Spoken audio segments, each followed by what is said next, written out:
Actually, she'll turn it off. Sonya, so control that speaker.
Commercials.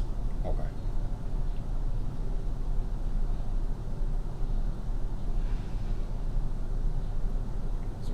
I don't hear anything.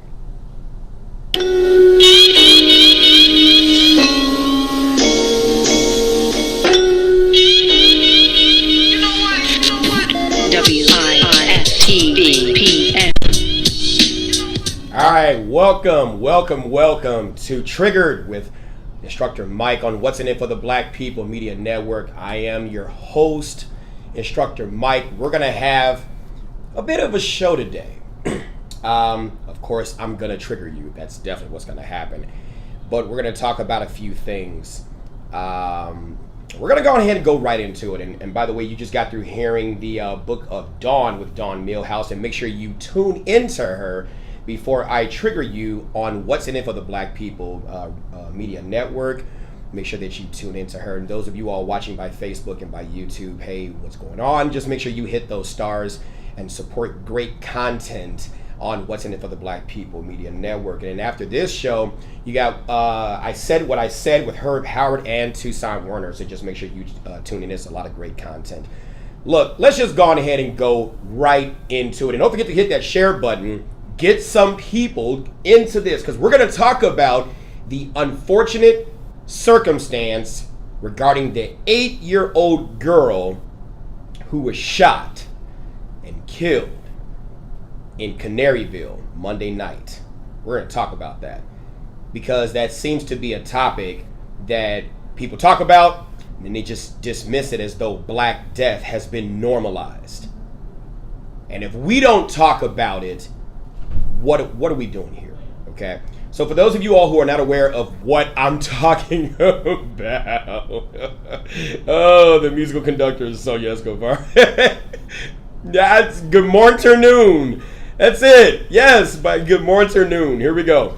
So this is on ABC 7 Chicago. Chicago police are asking for the public's help in solving a shooting that left an 8-year-old girl dead and several others wounded in Canaryville Monday night. ABC 7 obtained security camera footage that showed how the shooting went down.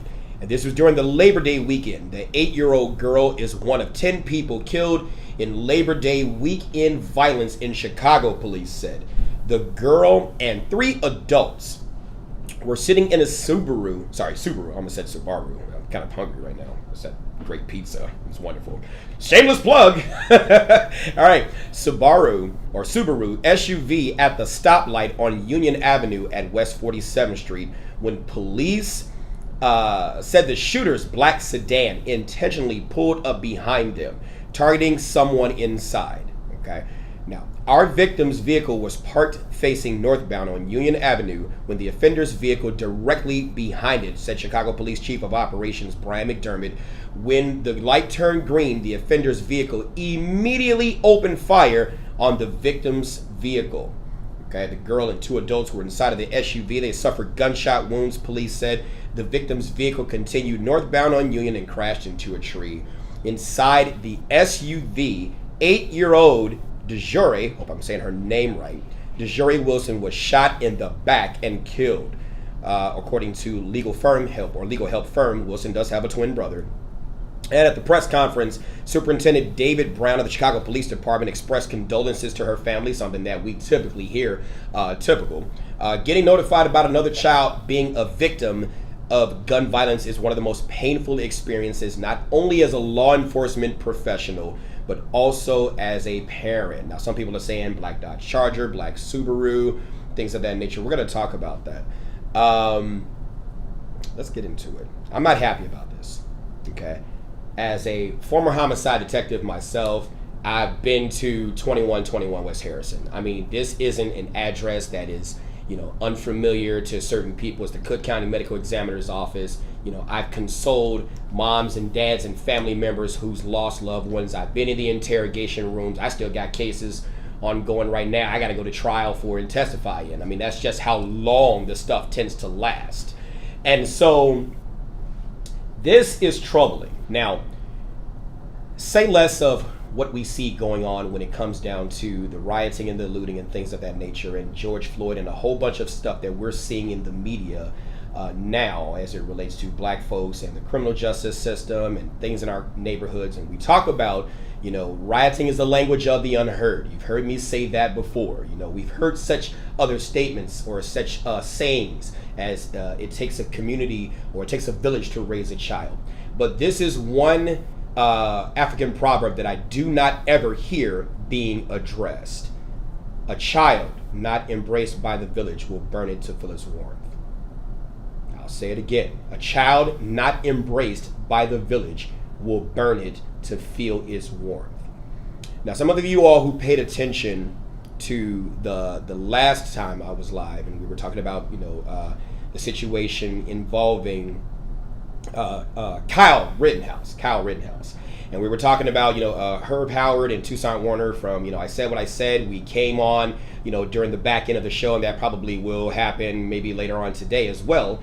And so when I began to ask certain questions, there was a lot of statements in terms of deflection from the questions regarding systemic racism and things of that nature that, in some way, shape, form, or fashion, depending upon its frequency, is responsible for creating the environment that makes Black Death possible, that makes us kind of emotionally numb to it, to where we don't act on certain things as we should. And so I left that day, and I had to say I was triggered, okay? And it got me to think. It really got me to think. It got me to think back to when I was a child. And those of you all who hear me, you hear me talk about childhood trauma all the time, because that's where it starts. That's where it starts, And I began to look at something. You've heard me say this before. I'm the survivor of child abuse, okay? And I had a visceral hatred for my mother until I became a therapist of sorts in certain respects. And I began to understand that the abuse that she had put on me and other people like me was a whole thing where it was the pain that she was experiencing. And so it was shadowed off on me. And so I remember my first whooping. I'll tell you about this, and then, this should carry us on to, the first break and stuff like that. But I remember the first whooping I got when I got hit. I'm going to tie it in, so just bear with me. I laughed. When I got hit, it didn't affect me to the point I laughed. I didn't know what it was. I thought she was playing around. And my mom told me, well, what the fuck are you laughing for? You're supposed to cry. And then I started crying, okay? And that's when I learned that associated with that action, there should be tears. And so I began to make that connection now as a grown man, later on after dealing with childhood trauma. Some people are just so hell-bent on telling you how you should feel when you go through certain circumstances. So many people are hell-bent on telling you certain things about systemic racism and oppression when you may not have even felt the effects of that thing. And so you have to ask yourself, why? If I want to tell you how you should feel about that situation, when you're in pain, you're not thinking beyond that, you're reacting to that. People who want you to feel a certain kind of way in terms of feeling hopeless. Some of you all may look at this situation and say, well, that 8-year-old girl was just a victim of the systemic racism that black folks feel and the oppression in the food deserts. I heard a lot of the things that was said in the previous shows, and black folks are just hopeless. And that's not what I see. I don't see a hopeless people. I don't see us coming from kings and queens of our ancestors to being a hopeless people. I don't see that. But when some people keep feeding you that narrative, what do they get from seeing you in a loser's mindset? What do they get from seeing you react to that pain where you cried when initially you didn't even feel like that should have been the response? And so I begin to look at, of course, the little girl who was killed. I began to look at her parents, or what I could gather about her parents. And this is not a unique story. She is but one of many. Let's travel back some years ago when Superintendent Eddie Johnson, I believe it was Gary McCarthy at the time, when Tyshawn Lee was killed in the garage or somewhere in that area in the alley because of the beef with his father, 9-year-old Tyshawn Lee. And so people were like, oh my God, it's a shame that this happened. And, you kill a little kid, you should be slaughtered. You should be this, you should be that. All of these other different, feelings. And so I begin to, as a professional investigator, look at the dad. I begin to look at Tyshawn and his pictures. God rest his soul, but I'm triggering you. I'm going to say some things that's going to piss you off, but we got to address them.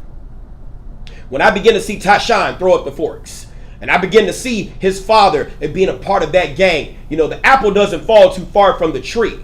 And so what are we doing as parents to protect our children? What within our lifestyle is affecting us so much to the point where we don't think that what we are doing is going to somehow affect our children? Just because you brought a child in the world, I often say this, having a child is just like being president of the United States. If you don't like Donald Trump because you say he is not experienced, he is not this, well, you got to think about that. There's no qualifications other than age and residency to be the president. So there's no qualifications to be a parent other than your biological specimen's work, and that you create a child. Just because you're a mom doesn't make you a good one. Just because you're a dad doesn't make you a good one. So what is it about you? What do you have to teach your child? What kind of lifestyle are you living? Now, none of us are perfect. I get that. None of us are perfect. But you cannot ignore that the things that we do in our life, right, they have detrimental effects on our children. And so one of the things that I teach in my concealed carry class, because I know that I'm not going to be able to have, typically when we get the therapy that we need to have, we get that when we're in trouble. You get that when you're in jail, right? Like right now in the county or in Stateville, right? They're having group. There's a therapist that came in and they're having group and they're talking about all the stuff. Some are in it because they really want to change. Others are in it because they get good time credit, But I begin to talk about certain things like Maslow's hierarchy of needs. Maslow's hierarchy of needs. And I'm going to go ahead and put that so that you can see exactly what I'm talking about. Maslow's hierarchy of needs, okay? I ask this question. How many people understand or know what Maslow's hierarchy of needs is? Okay. So Maslow's hierarchy of needs is a psychological theory of motivation that motivates us.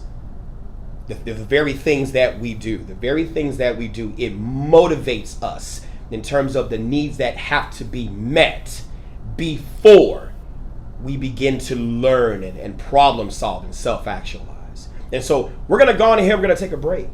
And when we come back, I'm going to teach you Maslow's hierarchy of needs. So when you come back, you better make sure you have some freaking pen and some paper and get your favorite drink, and you're going to learn something today, because I'm going to trigger you, because there's a reason why we don't know this, and I'm not going for it anymore. Don't go anywhere. We'll be right back with Trigger with Instructor Mike on What's in It for the Black People Radio. WITVPN. Shop at Black-owned and operated Solo Beauty, where you are appreciated and respected. Located at 8158 South Cottage Grove, Solo Beauty can supply all of your black hair care needs. Solo Beauty is open from 11 a.m. to 8 p.m., Tuesday through Saturday, or you can find them online at solobeauty.com. The birthday line is, easily, or the birthday bash, whatever you want to call it. Our hit record. That's our hit record. That's our hit record. That's our one. That's my girl. That's My Girl by the Temptations. Like, no matter where we go, we gotta do that. Ready to go down? Yes, we are. Come on, who's this on that birthday line? It's Mandy and Mimi. And how old are you on this day? I'm 13. Go ahead. It's your birthday. Go ahead. Definitely let our twins. Where y'all from? Where y'all from? Bad boys gotta say about my birthday. Come to the GCI. That's 3 down. Old projects. Still on the show call. It's your birthday. Go, go, go, go, go. Question. Hey, she doing the question. No more to go. With the show call. It's your birthday. Hey, let that play.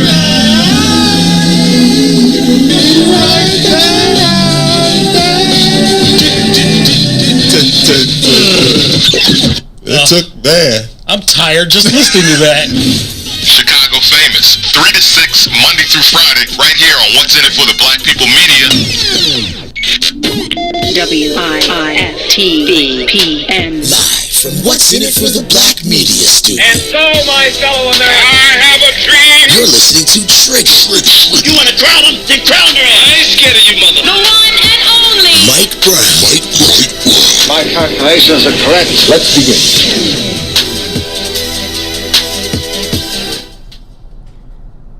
All right, we are back. We are back with Trigger with Mike Brown. I am your host, Mike Brown.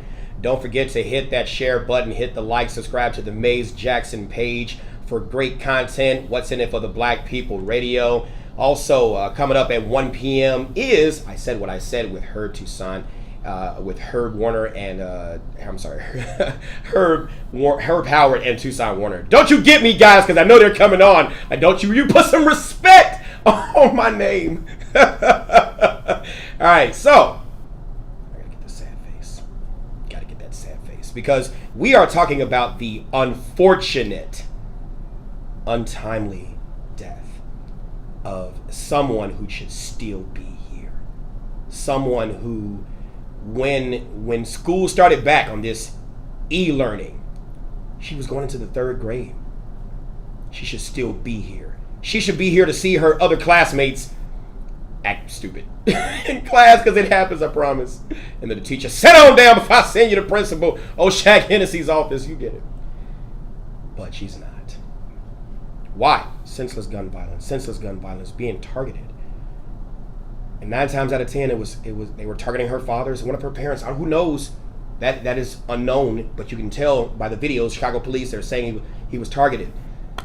And we're going to get to the bottom of this, because something's got to change. Something has got to change. So let's talk about it. Before the break, we were talking about Maslow's hierarchy of needs. Maslow's hierarchy of needs. How many of you all watching right now actually knew or actually know of what Maslow's hierarchy of needs is? I guarantee you, if you're being honest, you're like, yeah, I might have heard of it, but I don't know exactly what it is.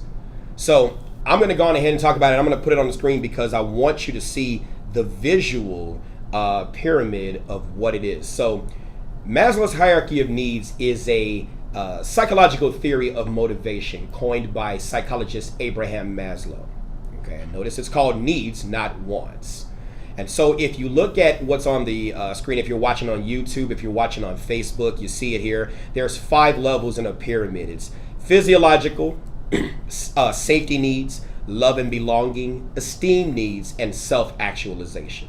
Okay, and in short, if you look at the bottom, we're going to start from the bottom. Okay, physiological needs. You got your breathing, food, water. Yep, sex is a part of it, not for enjoyment, but for procreation. Okay, sleep, homeostasis, which is your body's ability to self-regulate, keep your blood pressure 120/80, pulse ox 90, somewhere in that area, keeps your body in and of itself operating normal, temperature 98.6 degrees, things like that. And then excretion, going to the restroom. Okay, and if your body is not sustained, forget everything else, you're dead in the water. Nothing else on the top even matters. Okay, so once those needs are met, we can then climb on top to your safety needs. Security of your body, security of employment, security of resources, security of morality, of the family, of health, of property. Okay, those are your safety needs. How many of you all dealt with some insecure people? I can't connect to the Wi-Fi network. You might want to check. How many of you all dealt with some Google Home app. Wi-Fi network? That's it. They wanted to join the show. But how many of you all dealt with some insecure people? If you dealt with somebody who had insecurities, how many of you all, when you told that person they were insecure, they didn't want to hear it?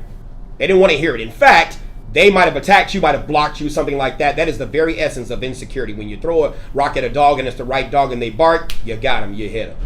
Okay?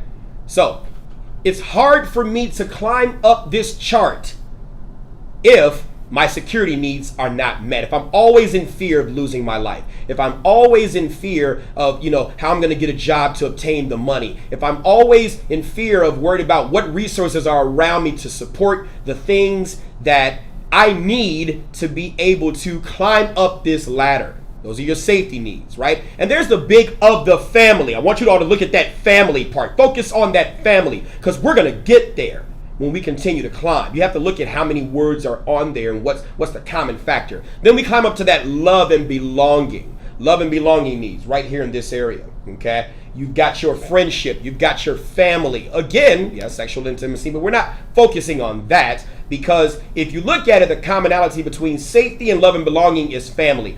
If your family structure, we're not talking about perfect, we're just talking about there, okay? If your family structure, as soon as you come out of the womb, if your family structure is not intact, okay, you don't get that love and belonging support. You don't get that feeling of safety. And so the whole theory behind Maslow is you get trapped or stuck at that stage until something comes along and fills that void to where you can climb.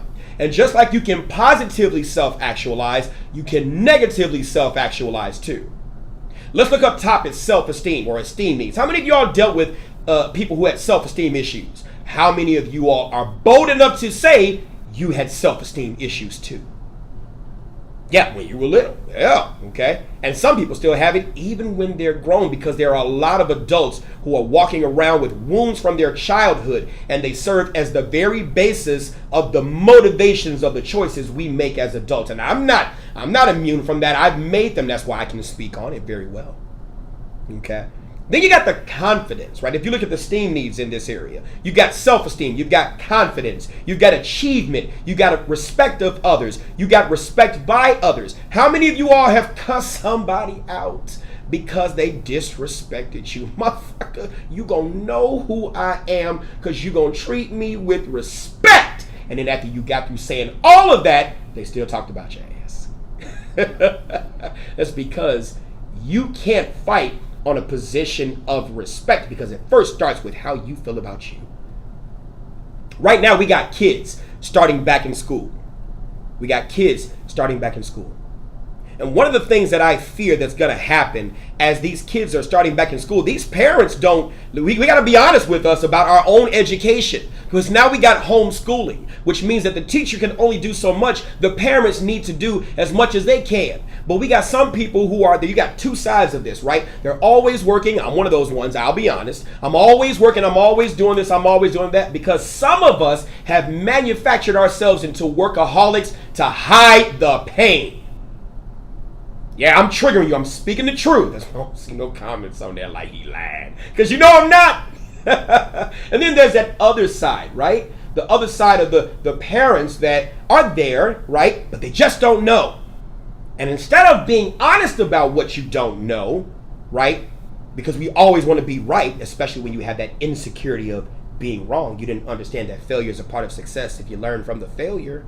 Because all your life, you may have come home with some bad grades and your parents told you were a failure and stuff like that. And you heard that constantly and constantly and constantly. And then you begin to manufacture your mindset into this failure. And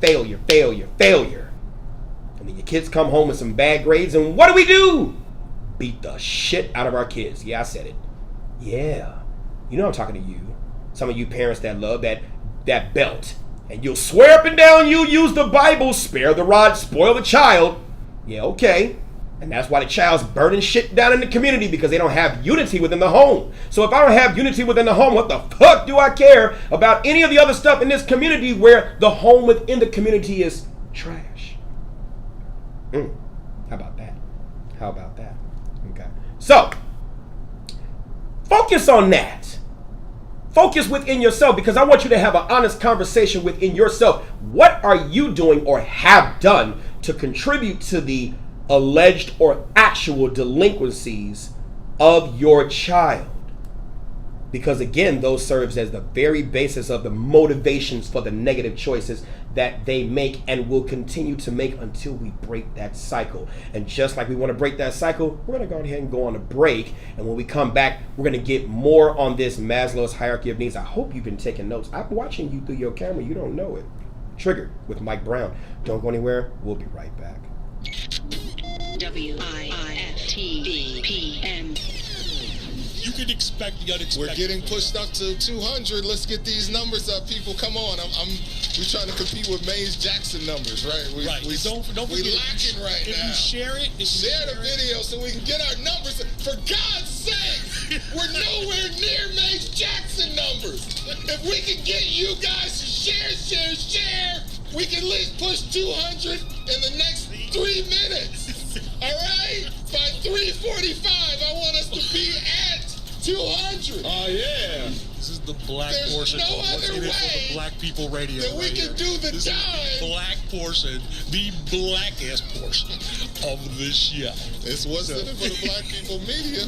Chicago famous. 3 to 6, Monday through Friday, right here on What's in It for the Black People Media. Boys, step aside. The radio rookie is in the building. The Book of Dawn, Monday through Friday, 9 a.m. to 11 a.m. on What's in It for the Black People Media. Hi, I'm Dr. Willie Wilson, and I'm running for U.S. Senate for the state of Illinois. I will never give up on inclusion and equality, prison reform, reduced property taxes, and economic opportunity for all. I want to get to know your neighborhood and the problems that you face every day. And I want to serve every man, woman, and child in the state of Illinois. A vote for me is a vote for you. Paid for by Willie Wilson for Senate 2020. WIFTVPN. Live from What's in It for the Black Media Studio. And so, my fellow Americans, I have a dream. You're listening to Triggered. You want to crown him? Then crown your ass. I ain't scared of you, mother. The one and only Mike Brown. My calculations are correct. Let's begin. And we are back. We are back with What's in It for the Black People Media presents Triggered with Mike Brown. I am your host, Instructor Mike.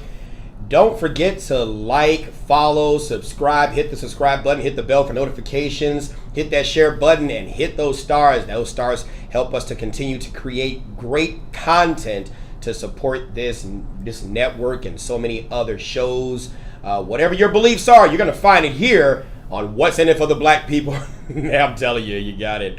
All right, so for those of you all who are just joining, we've been talking about the unfortunate and untimely death of 8-year-old DeJoray Wilson. I hope I'm saying her name right. God, please forgive me. Who lost her life during the Labor Day weekend at the intersection of 47th and Union. And we're talking about addressing some of the issues that lead to the parenting choices that make such a situation like this possible, okay? And that's when we've been going on Maslow's hierarchy of needs and talking about that. And for those of you all who are also interested in concealed carry, that's where the second half is going to come in. We're going to talk about concealed carry classes, licensing, concealed carry issues. And if you have any questions The phone lines will be open, 872-259-7474, 872-259-7474, for you to be able to call and ask your questions regarding concealed carry. It's no one's job to protect you but you. You understand that, right? You better. All right. So let's get back to it. All right. So we're going to go on ahead and look at the Maslow's hierarchy of needs chart. Now, we've been focusing on, again, self-esteem. And I want you to look back at this chart that we have on the screen here. And if you look at the bottom, you got your physiological needs, safety needs. On top of that, love and belonging, esteem. If you dealt with somebody who's had insecurities or self-esteem issues, let's get to the root of it. Why stuff like this is even possible, okay? And then self-actualization is at the top. So if you've ever been stumped in terms of your learning, your creativity, spontaneity, problem solving. I mean, repeat that again. Problem solve. I'm trying, Sonia. The wiki's not working. But problem solving. That's it. Conflict resolution. Yes. Okay. We have people that have a hard time just getting the idea, not fighting, just being great conflict resolvers. Okay. And that, just talking it out, right? That problem happens at the self-actualization stage because they have not gotten to that point because they are stuck down below, okay? How about this? Lack of prejudice. Oh, what about acceptance of facts? How many people have a hard time accepting the fact that they're wrong? It doesn't make you a bad person to be wrong, right? But how many of us, let's be honest, I'll be honest too, how many of us don't want to be wrong, right? Yeah, prove me. And I'm one of those ones. Oh my God, I'm one of those ones. Stats, facts, figures. You tell me I'm wrong. You cannot just come to me with an opinion that does not have a stat, fact, and figure because I want to prove it or confirm it for myself. I guess I have confirmation bias. I don't know if that's what it is, right? But continuing in. So like I said, we got these kids that are in school right now and, they come home with bad grades. And next thing you know, the parent gets, they whoop your child. And so you're looking at it, why are they not able to solve the problems? Why are they not able to focus in school? Why is it that they have an issue with maybe even doing what you ask them to do as a parent? It could be because of the home environment that you've created for them may not be the best environment that's conducive to their learning. Now, we got some kids that no matter what, they still do what they do. But I bet you, I'm willing to tell that most children are affected by their home environment.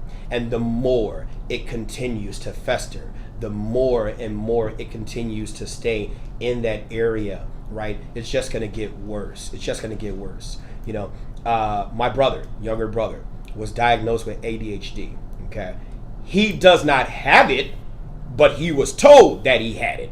Why was he told? Well, one, mom wanted to get a check. That's number one, okay? And then two, he was told that he had it because he might have exhibited certain signs of it, but those same signs of always wanting attention, being hyper about that's stuff that normal kids do when they want the attention from their parents. And sometimes when you have parents that don't understand what to do and they don't have any advice or counsel, when the family structure is broken, there are no advisors. When the village is broken, there are no elders. There's no one to guide that child or that parent so that they can be a better parent towards that child. So we default to provisional things, right? We default to, well, let's go on ahead and get him a check, right? Let's go on ahead and diagnose him with ADHD so you can get the right mental supports. This is why I am a staunch advocate against putting more mental health centers in our neighborhood. Yeah, you heard me say it. I'm a staunch advocate against it. When people think that mental health services is the key, you're asking for more professionals to come in to be in the area to allow for parents who are too lazy to determine what within them they need to work on so they can be better parents, so these kids can be better kids. It's easy to go to a doctor's office, especially if you got a medical card.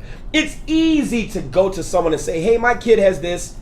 And you can have a doctor who may have their own agenda and know that, you're just money. I don't value you, right? You want to talk about KKK and the doggone police department, say less of the other, right? Say less of the other professions, right? And so next thing you know, they have a prescription for ADHD. They're assigned with that illness, that diagnosis. And so what do you end up doing? Assigning them with other diagnoses as well. And it affects them when they get older. And the more you keep telling that child, you're stupid, you're this, you're a failure, you're this, you're that. The more you keep telling that child that, this child begins to manufacture themselves into the things that you keep telling them. Why? Because you are their teacher. You're their first doctor, you're their first lawyer, you're their first everything, you're their first advocate. And just because you brought a child into the world doesn't necessarily make you a bad person per se or a good person per se. It just makes you who you are, a human. But you could be doing some bad things and not understand the motivations why. And I think that that is also important to look at when we talk about that. What makes certain situations like this young girl's death possible, right? What makes certain situations like young men or young women who associate themselves with people in a certain lifestyle that leads to the possibility of them becoming victims in that, becoming victims of crime, right? So what is it? I would be interested in helping and trying to understand what that is. A lot of the times when I have anger management clients, I don't want to say my favorite, it's probably a worse word to use, but for the lack of a better term, it's yes it is. Domestics, baby mama, baby daddy. Yes, they are my favorite. And I'll tell you the ones I get. Well, and usually how they come to me, either it's a desire to want to personally learn, or they get in trouble and they got to see an anger management specialist to get that piece of paper. And unlike some of the other ones who will give you a certificate and say, here you go, you gave me the money, go ahead and get out your case. For me, it's therapy, because this is a passion. This is something I want to help you with. And so he ain't shit. He don't do this. He don't take care of his this, and he don't take care of his that. And I sit here and listen. I do. Let it air out, because pressure not released burst, right? And so after you're done, my follow-up question is, I totally understand what you're saying, and, how long have you been the fly? Because if he ain't shit, and we go through all the rest of them, when are you going to tell me about your wings and your multi-eyes and how many piles of shit you've been landing on? And it's not cursing her or saying anything bad, but I'm saying something attracted you to this person. Something within you that you don't know about attracted you to this person. And if we don't get to that, you are going to have a toxic relationship with the person you created children with. You two are going to grow up in animosity. And then the child is going to be affected by that.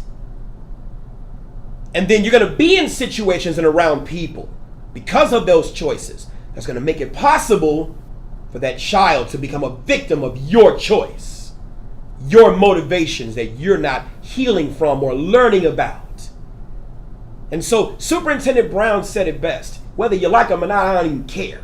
Some people like to like what they hear instead of learning from what they've heard. Superintendent Brown is one of the only superintendents that I remember I remember Matt Rodriguez, I remember Phil Klein, Gary McCarthy, Terry Hilliard, I almost called him Eddie Winslow. That is not his name, doggone it. You know what I'm talking about? Eddie Johnson. I remember them all. And Superintendent Brown said it best. As long as the police are the only ones here responding to all of your questions, and all of this stuff is centered around human behavior, as long as we're the only ones, nothing's going to change. No truer words have been spoken. No truer words. You want to lay all the problems at the foot of the police, but you don't want to talk to your legislators about enacting a parental accountability bill. For everything your child does, we are not only holding them responsible, if we can prove it came from you, we're holding you responsible too. Oh shit. We don't want to do that, because that would affect the vote. Why would I do something like that? Why would I want to help those people help themselves when I'm getting stuff off of them because of their blindness? Why don't we learn about Maslow's hierarchy of needs in our schools, black and brown? I can't speak for brown schools, I didn't go, but I'm just going to assume, why don't we learn about this? Because I don't want you to know about yourself. I don't want you to know about the things that's going to set you free from the very trickery. You heard it this morning when you were listening to Maze Jackson's show. You heard it this morning. How does someone sit there and pull a trickery game on you?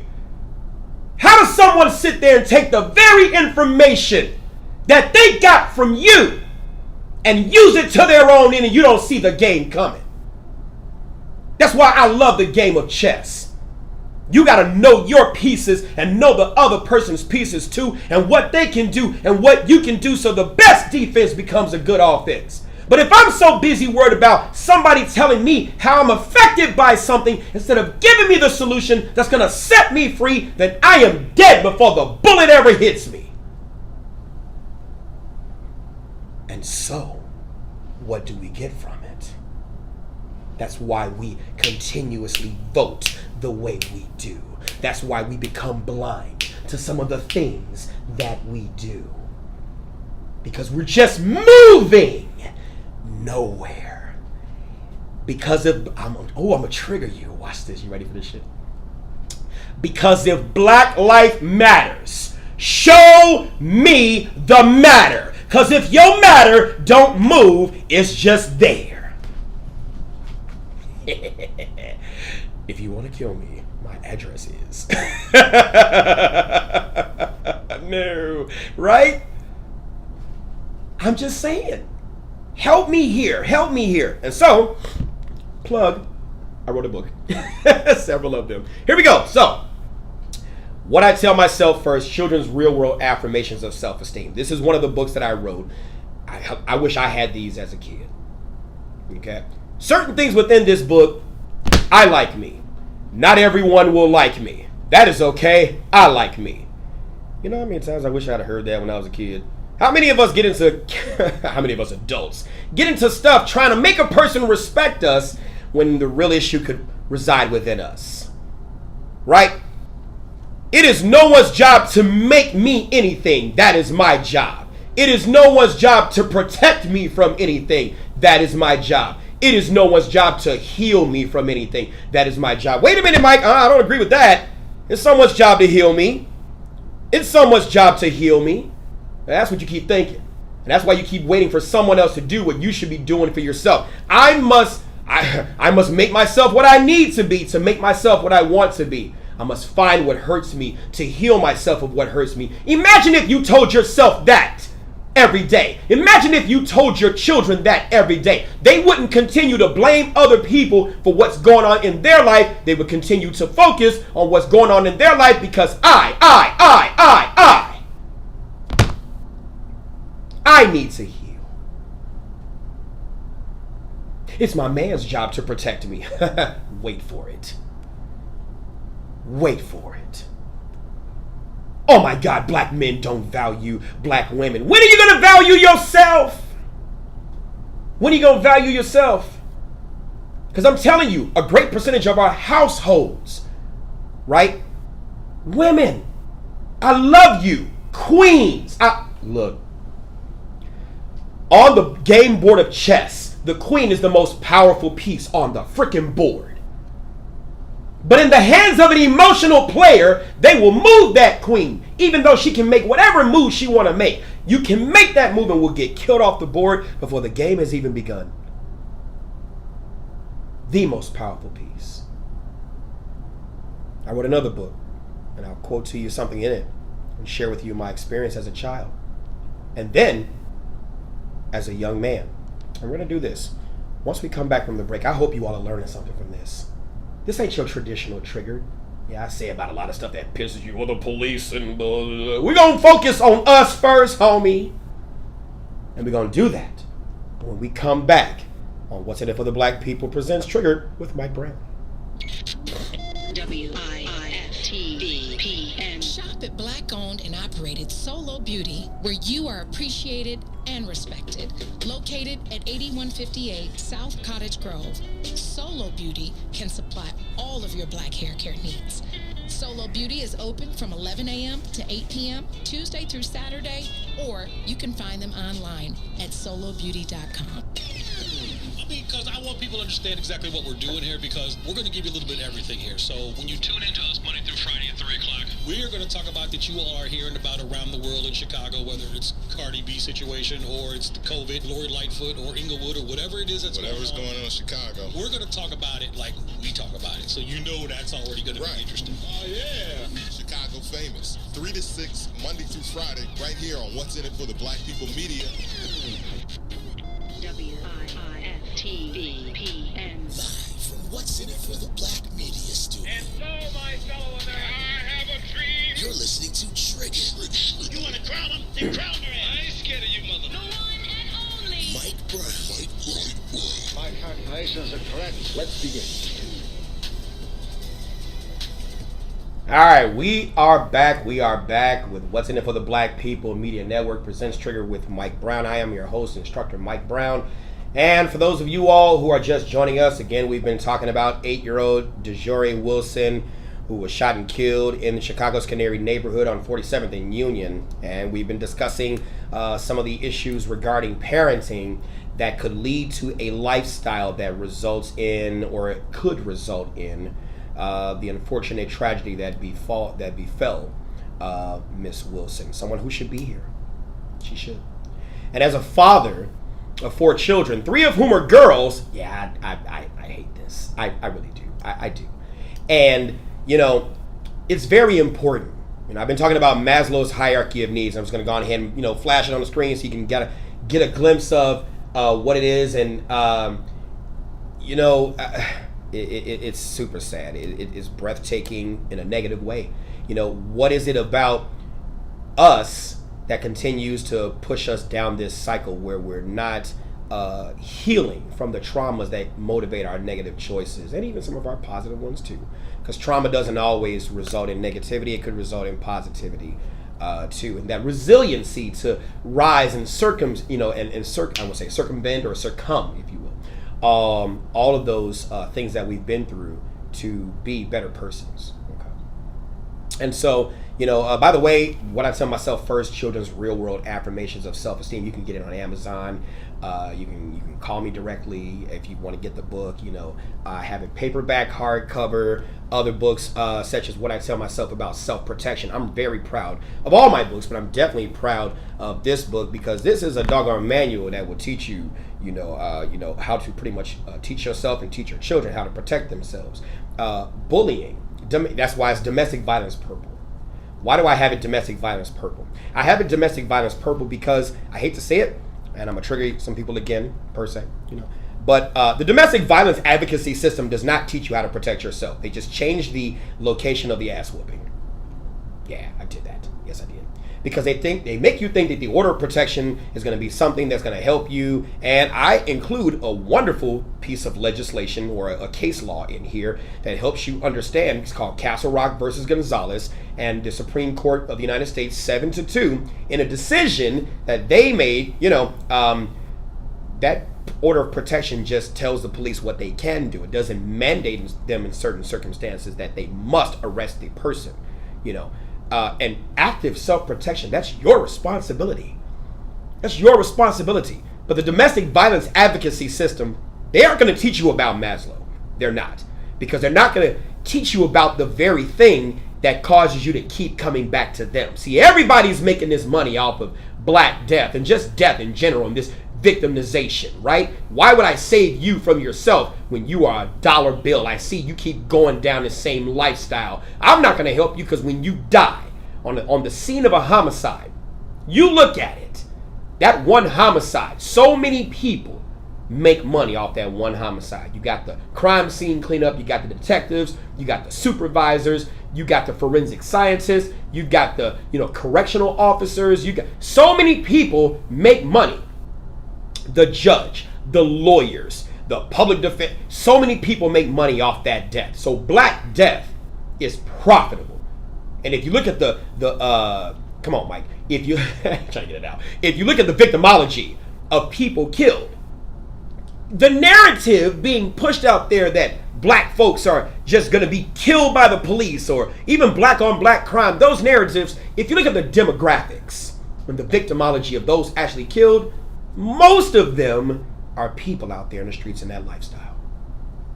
And they are the ones who really need these books. They needed them when they were younger. See, some of them we're not going to be able to reach because those walls that we have built around us are so hardened, so tough, to where sometimes a person learns when they get burnt. And sometimes it's that rock bottom that they have to get to before it breaks them to where their mind is a tabula rasa, a blank slate, to where they're able to learn. But how do we reach the ones who are not there yet? I said it before, I'll say it again. A child not embraced by the village will burn it to feel its warmth. And we're not just talking about structural burn. That means killing too. Say less of the name Robert Yummy Sandiford. How many of y'all know that name? Yeah, Robert Yummy Sandiford. Long time ago, he was a little kid, right? Part of the Black Disciple Street gang, right? A whole bunch of killing, so much to the point where his face is on the cover of Time magazine. You can go Google it right now. To the point where the gang had to kill him. They had to kill him because it was too much smoke, too much attraction.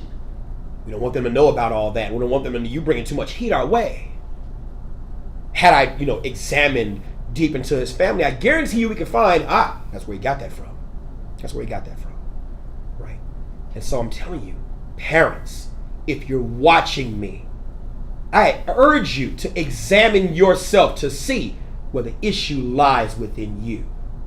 Because you could be the one who's responsible for the next child victim, right? I said I wrote a book called Mommy, Daddy, Please Teach Me. It's on its way out. Don't just clothe me. I'm going to tell you where it comes from, right? How many of you parents have heard that I put food on the table, clothes on your back, roof over your head, you don't have a pot to piss in, window to throw it out of, and if I didn't love you, I wouldn't do this. So what happens? Kids grow up and they equate the provision of responsibility to love. And that's not true. So I was a little smart ass when I was a kid. So my mom would be like, I put food on the table, and I'd be like, don't just feed me. Teach me how to feed myself from years from now. A family I'll have someday, to cook for them a million ways. I never thought about putting this in the book, but trauma makes it possible. I put clothes on your back. Good. Don't just clothe me. Teach me how to dress my best for years from now. A family I'll have someday, to dress them a million ways. Comb their hair, cut it to maybe a dress. What size of shoes? How do I know what to choose? Teach me how so I don't lose. How many fathers are out there who don't know how to do stuff for their little girls? And it's easy to sit there and say, well, Mike, that's an excuse. You could just go to YouTube and learn. Well, hell, if it was that easy, we'd all be millionaires, right? But the one thing that I learned in leadership, in leading soldiers, in leading police officers, in leading people. See, my first leadership training came from CVS, Chicago Vocational High School. I went to CVS. I was in ROTC, First Sergeant Harper, Sergeant First Class Weber, Sergeant First Class Johnson. I remember them all. Leadership. This is the textbook definition of leadership. Leadership is the process of influencing others to accomplish a mission by providing them purpose, direction, and motivation. And that's from the Field Manual FM 22-100 on leadership. I remember it. I haven't been in the military in quite a while, but it sticks with you, right? And so you think about it. Don't just tell me I need to do it. Give me purpose. Give me direction. If we go back to this Maslow's hierarchy of needs chart, if you look at it, I told you about physiological needs. It's on the screen. Told you about physiological needs, right? Those, they get taken care of. That's kind of easy, right? Breathing, food, water, yeah, that's it, right? But then you look at safety needs. Then you look at love and belonging needs, right? So anything you don't know how to do for yourself is an insecurity. It's an insecurity. And then the more insecure you think because of the more things that you don't know how to do, who do you belong to? Who taught you? Think about when you had your first teacher or your teachers and when they taught you something. When they taught you something, they didn't have to have sex with you. They didn't have to say the words, I love you. They showed you belonged by teaching you that thing. When you were messing up, they tried to find how you learned. When they saw you gave yourself excuses, they went past your excuses and helped you unfuck your fuck. Yes, I said it. They helped you. They pushed you. They motivated you. They gave you that skill set and tested you until you learned it. And once that security was filled, you knew you belonged to that classroom because that teacher gave a fuck. You knew you belonged there. And that gave you the self-esteem and the confidence to achieve more. And you had the respect of yourself because you knew and you were able to self-actualize. You wanted to learn more. And parents, we gotta be that. We gotta be that. Going on the break right now. What's in it for the Black People Media? Triggered with instructor Mike Brown. Don't go anywhere. We'll be right back. WIITVPN. You fun guy. Where's tomorrow? Fun guy, what's up, baby? What it do, baby? Yeah, yo, what it do? No sense, I'll be telling. What's going on, Chicago? What's in it for the Black People Media presents? I want to go higher. Oh my God. Call your sons, call your daughters, call your friends, call your neighbors. The big Tuesdays and Thursdays, 1 p.m. to 3 p.m. with Eugene McIntosh and Terrence Tomlin. We got what you need right here on What's in it for the Black People Media. Hi, I'm Dr. Willie Wilson, and I'm running for U.S. Senate for the state of Illinois. I will never give up on inclusion and equality, prison reform, reduced property taxes, and economic opportunity for all. I want to get to know your neighborhood and the problem that you face every day. And I want to serve every man, woman, and child in the state of Illinois. A vote for me is a vote for you. Paid for by Willie Wilson for Senate 2020. Birthday line is, easily, or the birthday bash, whatever you want to call it. Our hit record. That's our hit record. That's our hit record. That's our one. That's my girl. That's my girl by the Temptations. Like no matter where we go, we gotta do that. Ready to go down? Yes, we are. Come on, who's on that birthday line? It's ready, I'm leaving. And how old are you on this day? I'm 14, I'm 13. Go ahead. It's your birthday. Go ahead. Definitely right out twins. Where y'all from? South. Where y'all from? Adam B. Bad boy, gotta say about Ida B. From WGCI. 3 days. 2 more projects. Still on the show called? It's your birthday. Go, go, go, go, go. Question. Hey, she doing the question. One more to go. What's the show called? It's your birthday. Hey, let that play.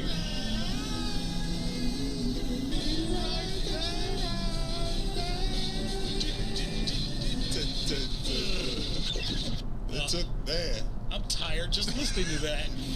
Chicago famous, 3 to 6, Monday through Friday, right here on What's in it for the Black People Media.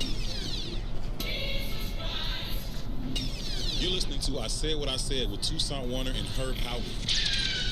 Well, what was the power of the Bible? Most motherfuckers couldn't read.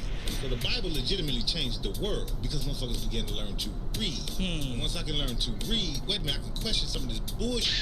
What school you go to though? It don't matter. A mind is a terrible thing to waste. Well, I went to Dunbar. Yes! That's not Dunbar. Oh, it's good. People disrespect city schools. This Chicago. And I'm a motherfucking genius. And that's one period. Nah, to the Bible, man. Nah, I'm just playing. But seriously though, think about it though, right? The Bible legitimately changed the world, right? What's up, good people? You're listening to I Said What I Said with Toussaint Warner and Herb Howard live on What's in it for the Black People Media, Monday, Wednesday, Friday, 1 p.m. to 3 p.m.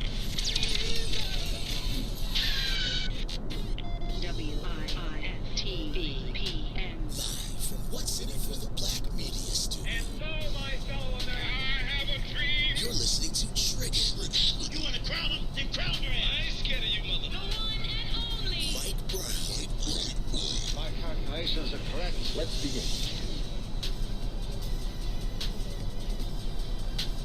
And we are back. We are back with What's in it for the Black People presents Triggered with instructor Mike Brown.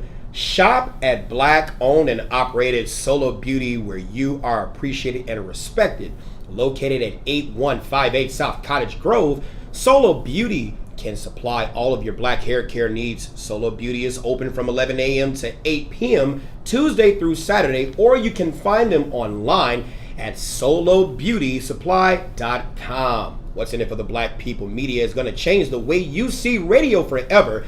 That's because on Tuesday, September 8th, Chicago Famous with Mike Love and Diz, they have already joined What's in it for the Black People Media family. Tune in every day from 3 p.m. to 6 p.m. for Chicago Famous with Chicago radio legends Mike Love and Diz. I grew up to them.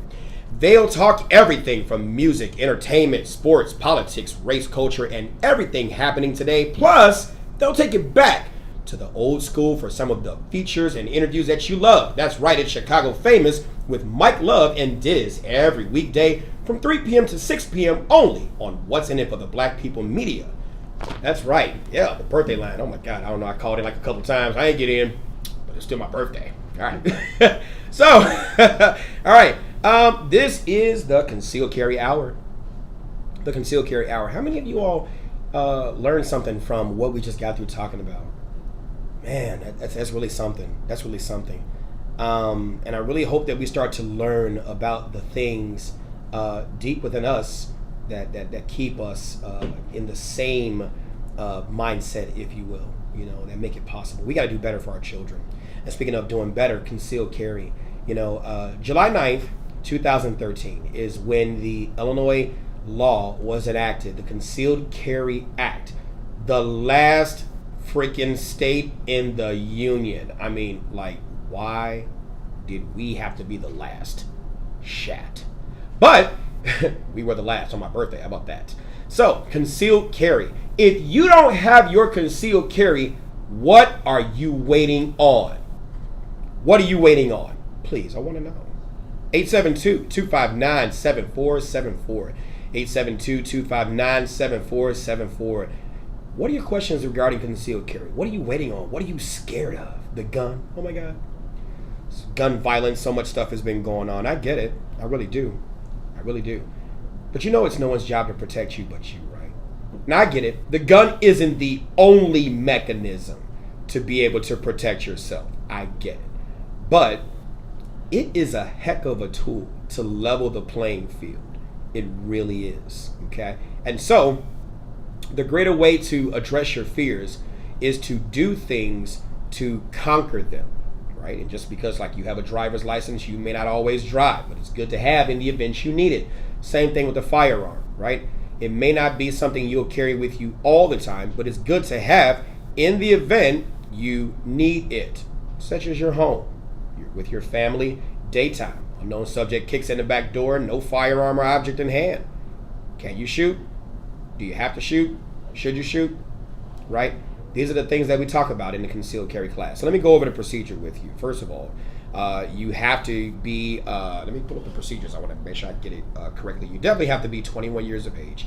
No criminal record in terms of your felony. Okay, you cannot have a felony in your background pursuant to the Illinois Gun Control Act, which is federal law.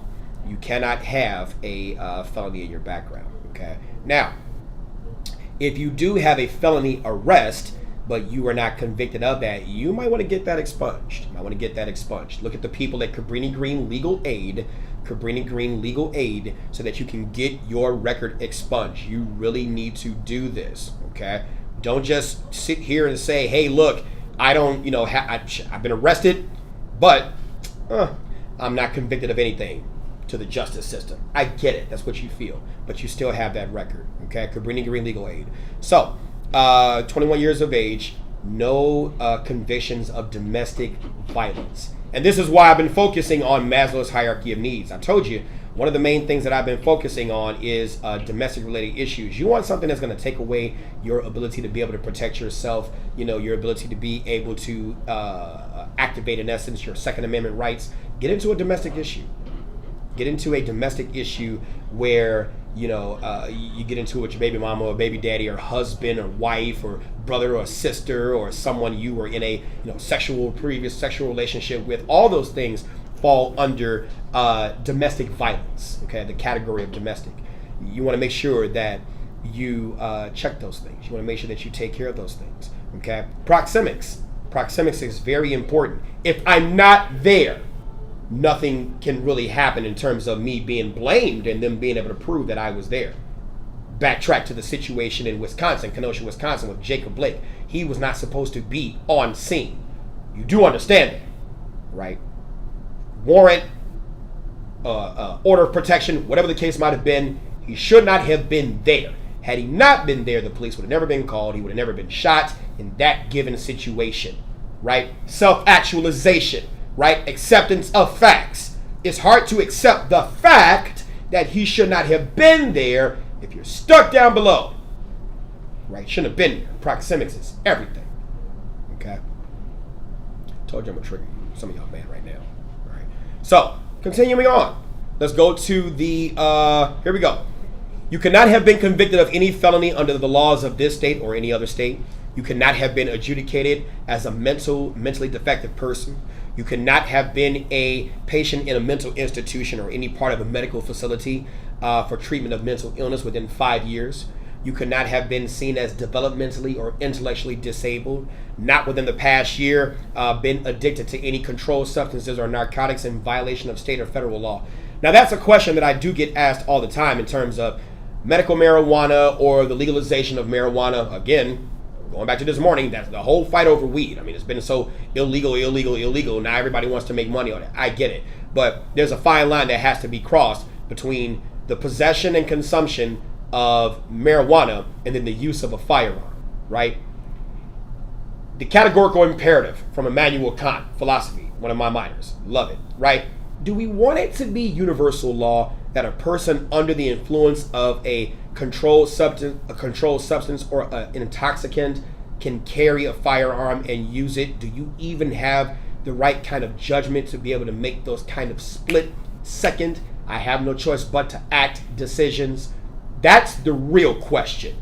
Not whether or not it's legal or not. We're talking about the physical or the physiological effects of being under the influence of that thing and then using a firearm and then being put under question your decision-making skills, right? Because I'm telling you, it's more than just pulling that trigger.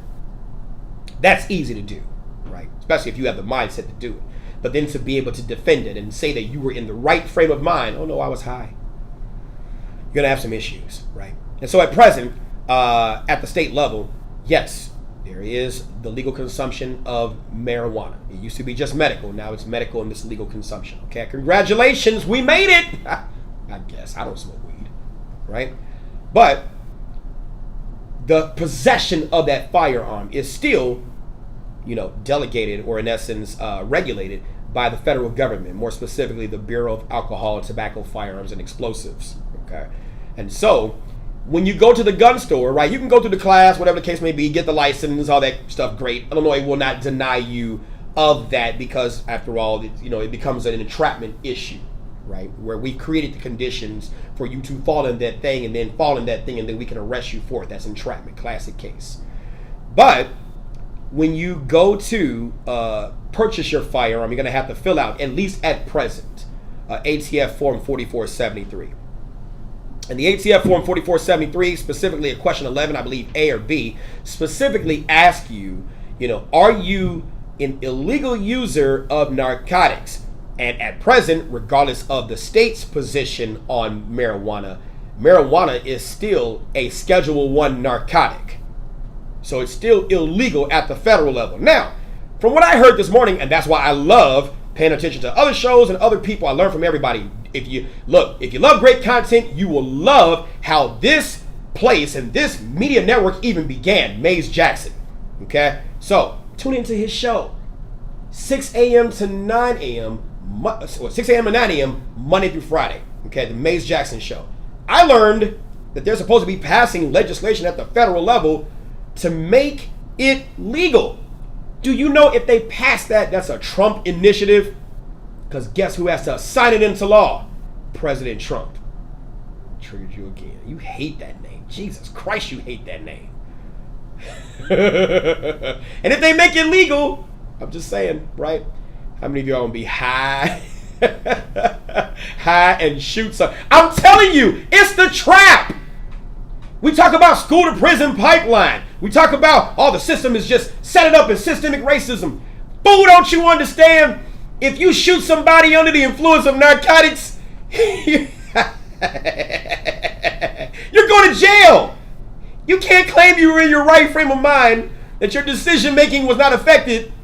And then we're going to be crying again. Systemic racism? No, fool. Ain't nobody make you take that blunt and choke it, right? Ain't nobody make you take that trigger and pull it. It's the catch-22 that you didn't see it coming. I'm telling you. Come on, y'all better pay attention. Y'all better pay attention. I'm telling you. Okay? You could not have been the subject of an existing order of protection or a no contact stalking order. Right? There goes those domestic things again. Right? Those domestic things again. Okay? All right. We got more. We're going to get to it when we come back. I know you got questions. 872-259-7474. Don't you let all this education and intellect pass you by. You better freaking call me right now.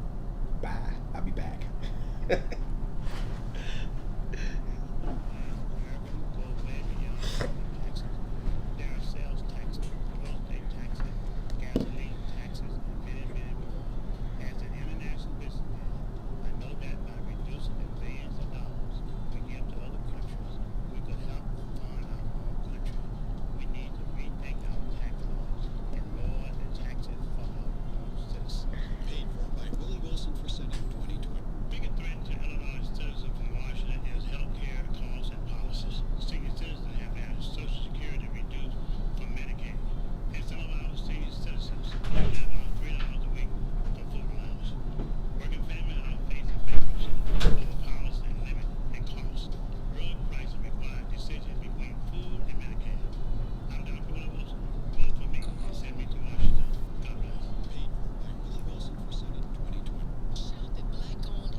And we are back. We are back. What's in it for the Black People Media Network presents Trigger with Mike Brown. Don't forget, coming up at 1 is I Said What I Said with Herb Howard and Tucson Warner. If you're looking for great content, again, tune in. Tune in. Hit that share button, hit that like, hit that subscribe button, hit the bell for notifications, and don't forget to send those stars through. That's what helps support great content like this and other great content. The Book of Dawn, Chicago Famous with Mike Love and Diz. Man, this is amazing. I grew up on Mike Love and Diz. Okay, so here we go. More on the concealed carry, and if you got your questions, again, 872-259-7474, 872-259-7474. All right, so here we go. have not been within the past 5 years convicted of battery, assault, aggravated assault, violation of an order of protection, or some other kind of offense where a firearm was used, any type of mental defects or anything by courts, not being illegally present in the United States, okay? Drug test, they ask questions about that too, okay? Things about your immigration status, they'll ask questions about that. Never renounced your citizenship as a United States citizen. Never been discharged, by the United States Armed Forces under an honorable or dishonorable discharge, and not being a fugitive from justice. Those are the things that would, make you ineligible for a firearm owner's identification card. So let's look at the difference between a FOID card and a concealed carry license. A FOID card, and FOID, that's just the abbreviation for the firearm owner's identification card. It allows you to be able to purchase and possess firearms and ammunition, okay? And you can only purchase it, obviously gun stores, different places, whatever the case may be, legally, but you can only carry it on your person at home, fixed place of business, okay? Or at a friend's home or fixed place of business where they authorize you to carry it, or even an employer. They say, hey, you can carry your firearm here. Make sure you get a letter. Make sure you get something in writing that says you can do that. You will be allowed to do that, okay? The concealed carry license licenses you to be able to meet, again, the requirements of the FOID card, because you got to have that, but then you can carry it on your person in the public, places allowed by law, where a sign is not put up. And I'm going to put that sign on the screen so that you all can see. You've probably seen it before as you begin to, travel throughout Illinois and, different areas, especially in Chicago. You'll see that no carrying firearms sign. Just bear with me. Concealed carry weapons sign. Okay, because I want you all to see that sign. Again, it's kind of like a impromptu class, but when you see the sign on that door, you're not supposed to carry your firearm into that location. Okay, and you have different penalties that come with the violation of that, of carrying that. I'm going to switch over so that you can see. Okay, the sign looks more so like this, and it has to fit the legal definition. Yep, that's not it. If you're trying to purchase it. Yep, kind of looks like that in the middle. Okay, and it has to have this pursuant to Chapter 430 Illinois Compiled Statutes Act 66, Section 65 sign on there for it to have force of law. Okay, so you see that sign on there. Don't carry your firearm in that given area, but in places allowed by law, you would be able to carry that firearm on you in your vehicle, and you don't have to have it where you have the firearm unloaded. Okay, you need to have it loaded. That's a question that I get commonly asked all the time. Mike, should I carry a round in the chamber? You better. It's like buying a car without gas. You're not going anywhere. Okay, so you need to have that firearm loaded. Next thing, once you go through the 16-hour concealed carry class, and I need to warn you about these classes. Okay, of course I teach. Okay, love teaching, but there are some instructors who are just paper instructors. They're paper instructors. They went to a place, professional place, went through some course material, got their concealed carry instructors or got their instructor certificate, and then applied to become a concealed carry instructor. And they can teach you the basics of holding a firearm, how to use it. And honestly, does it take 16 hours to be able to teach how to use a firearm? No, it doesn't take that long. Okay, but they don't put you through the full 16 hours. Now some of you are like, well, I'm a busy person. I don't have time to go through the full 16 hours. Can you just go on ahead and just, take me to the range and I'll shoot and then we wink, everything's okay. Yeah, you can do that if you want to. Not legal, but if that's what you choose to do, it's your life. Go right ahead, America. But then what happens is, somewhere down the line, this instructor pisses somebody off. Either doesn't pay somebody, treat somebody wrong in the class, whatever the case may be, something you were not a part of and didn't count on.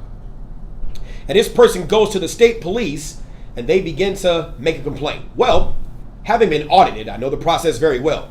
The Illinois State Police Firearms Services Bureau, they have investigators, special agents, and they will come down to that specific instructor, and they will begin to audit this person's entire classes. including yours. And if they find a discrepancy somewhere in that, yeah, all those folks are going to be affected. In other words, your license that is valid now is going to be revoked. And you're going to get a letter that's going to tell you that there is an issue with the training, because that's one of the requirements to get the license. And they are going to require that you submit your concealed carry license, not your FOID card. Your FOID card should still be straight because it's not contingent upon you getting any training. Okay? They're going to require that you submit that concealed carry license to the nearest police station and fill out a form stating that you've done so because your license is revoked. And then you're going to have to find an instructor to get training with, and perhaps deal with the person you dealt with before who gave you the wink wink hookup training, right?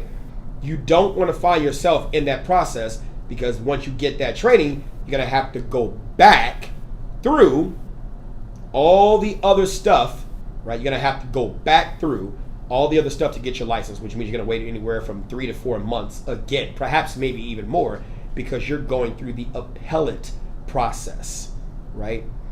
So get your training and do it the right way. You want to stick in those 16 hours. And if you get the kind of instructor that I have been blessed to be, or even somebody better, screw it. You don't want to come to Mike Brown. My feelings are not going to be hurt. I'm okay. I'm blessed. Okay? But if you go to an instructor who's a professional instructor, they have way more to teach than they have the time to teach it. So filling 16 hours is nothing. In fact, 16 hours is not enough. Say that again for those of you all in the back. 16 hours is not enough. If all you got was 16 hours of training, guess what? Eyeballs right now. You're gonna die. I said it. You're gonna die. You know why? 16 hours is not enough training alone. It could be a solid foundation for sure, but you're going to need to build on top of that. You're going to need to build on top of that. I've been dealing with firearms since I was 14 years old. Here I am at the age of 39, still getting training. That's right, don't let the gray hair fool you. I'm only 39. Still getting training. A true instructor is always humble, not tooting no horn, and I'm going to always continue to get training because I know this and I know nothing. I'm a stupid instructor, right? And so you need to make sure you find yourself in someone's class who's going to educate the heck out of you, who's going to push you past your excuses, who's going to push you past your fears. I had one young lady who attended my class. She could have been my grandmother. God, I love her, right? She was great in class. In the beginning, it started off kind of rocky. It did, right? Because there's this who think you're talking to type thing. But as she continued throughout the class, she got on the range first day, and she was like, you could tell she was, every time the shots were being fired, she was moving. She was being affected by the shots. And so me, the stupid idiot I am, I sit there and take out my gun, right? Point it past her, point at her target, and I'm shooting. Pop, fast, pop, fast, pop, fast. So I'm increasing her stress levels. She got no choice to get past it because I had plenty of mags on me, plenty of magazines. She had no choice to get past it. I'm going to push you past your fears, because when it's time for you to operate, you don't have time to be scared. You don't have time. Your death is like right there, and you better do something to increase the chances of you living. That's the kind of instructor you need to go to. See, even somebody better than me, I'm fine. I'm humble with that. So get your butt in somebody's concealed carry class and make sure it's the full 16 hours. Okay? After that, you need to make sure that your driver's license or state ID has the correct address. Okay? You're going to need to have 10 years of address history. All right? And then once you go through all that, you're going to need to take a picture and just a whole bunch of other stuff. And you can go to the Illinois State Police website, www.ispfsb.com. www.ispfsb.com. And it's on the screen. When you go to www.ispfsb, it's the abbreviations for the Illinois State Police Firearms Services Bureau. When you go to this website, this is how it looks. Okay, even before you get the concealed carry training, now you don't have to have your FOID card or anything other than the requirements to be in my class. But I urge you to go to the State Police website and apply for your FOID card. You need to apply for that. This is how, oh my God, we almost just had a huge increase in the fees for you getting your FOID card. Currently, it's $11, okay? But the legislature was trying to make it where not only was the FOID card process, or the the fees increased, but you had to get fingerprinting. Now, as a fingerprint vendor, we benefit from that. But I'm not necessarily a fan in certain respects of some of the things they're trying to do, right? The FOID card lasts 10 years. They were trying to decrease it to 5, right? Like a passport, yeah. Well, once you have it for 10 years. That's a pretty long time, right? Now, what if they actually tried to put in requirements for the FOID card like a driver's license? See, I'm one of those advocates for more training before you get a gun. So let's make the comparison. In order for you to get a driver's license, you got to go through steady first, go through a written test. After you get that written test, then you get the permit. You got to have so many hours of pre-test driver's training. Then you do the driver's training, and then I think it's another procedure, and then you get your license after paying a fee, and then you have to continuously be tested and something like that, right? But in order for you to get a gun in the most gun-hating legislative state of all the 50 states, all you have to do is be 21 years of age, no criminal record, none of the other stuff I talked about. Bam, pay you $11, wait pre-COVID 30 days, post-COVID you might wait 90 days, who knows. And then you get your driver's license, and then you get your FOID card, just that fast. Right? There's a legislative, logical issue with that line of thinking. Okay. So, we're going to talk more about this FOID card process. And by the way, look, 872-259-7474. 872-259-7474. If you got questions, give us a call. I'm going to keep on teaching. Some of y'all are like, well, keep on teaching. You're going to answer my question in a minute. I know you are. And we'll be right back with What's in It for the Black People Media Network. Here we go. WINTVPN. Shop at Black-owned and operated Solo Beauty, where you are appreciated and respected. Located at 8158 South Cottage Grove, Solo Beauty can supply all of your black hair care needs. Solo Beauty is open from 11 a.m. to 8 p.m. Tuesday through Saturday, or you can find them online at solobeauty.com. You're listening to I Said What I Said with Toussaint Warner and Herb Howard.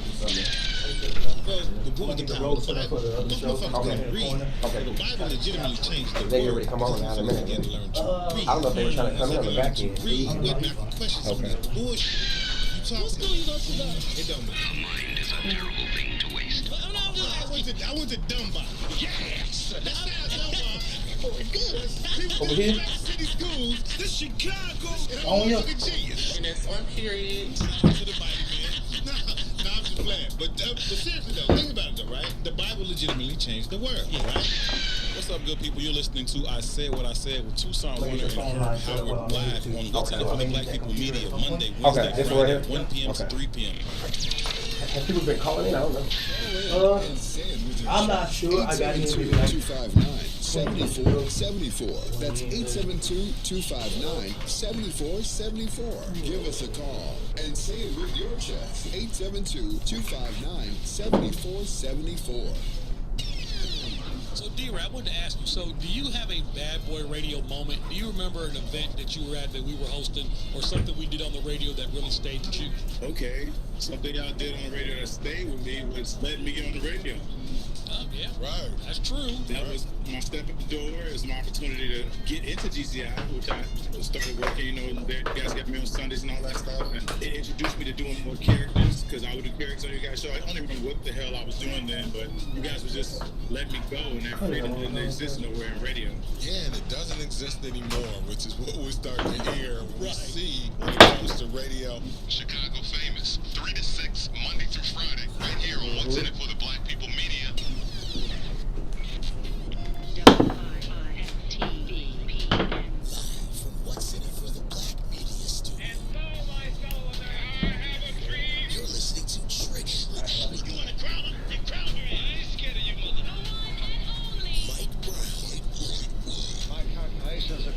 Let's begin. We're still live. That's good. What's going on? I thought I switched screens. I didn't. All right, so here we go. What's in it for the Black People Media Network presents Instructor Mike. What's going on?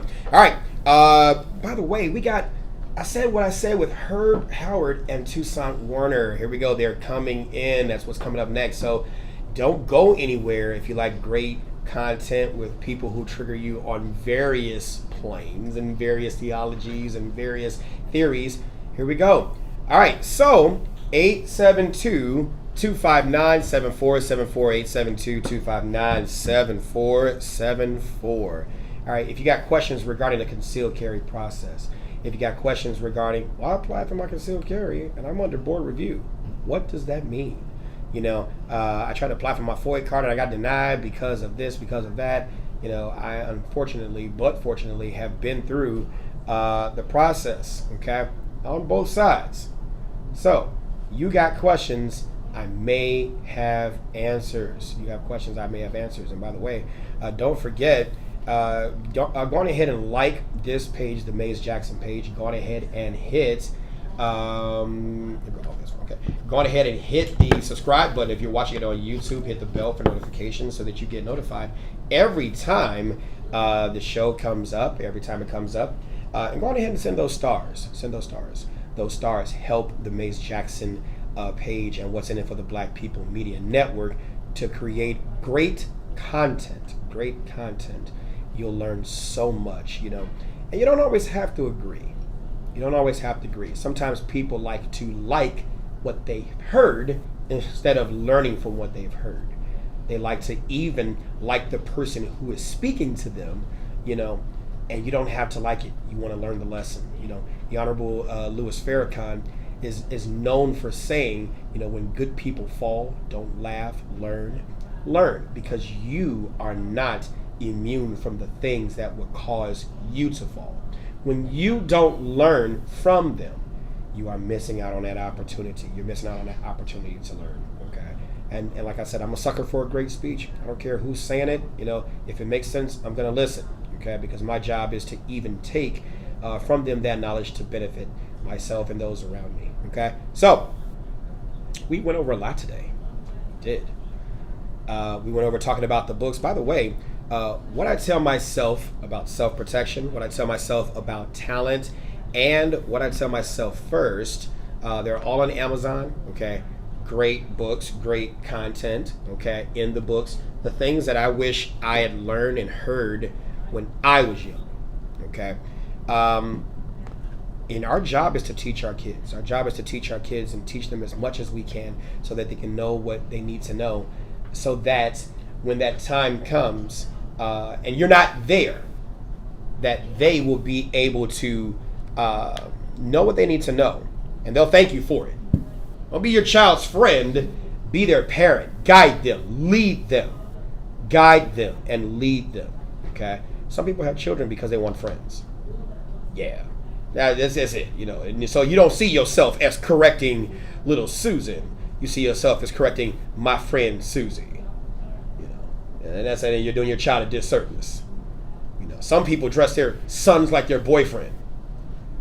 Some people dress their girls like the Tatiana. Shh, don't say that. You can't say that on radio, can you?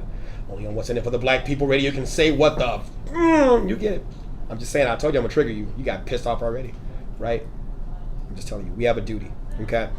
Get your concealed carry license. Get your concealed carry license. It's your job to protect yourself. And then once you're done, get some one-on-one training. I don't care if it's with me, I don't care if it's with somebody else. Get some one-on-one training. I can tell you, when that moment happens, because you won't pick the day will pick you.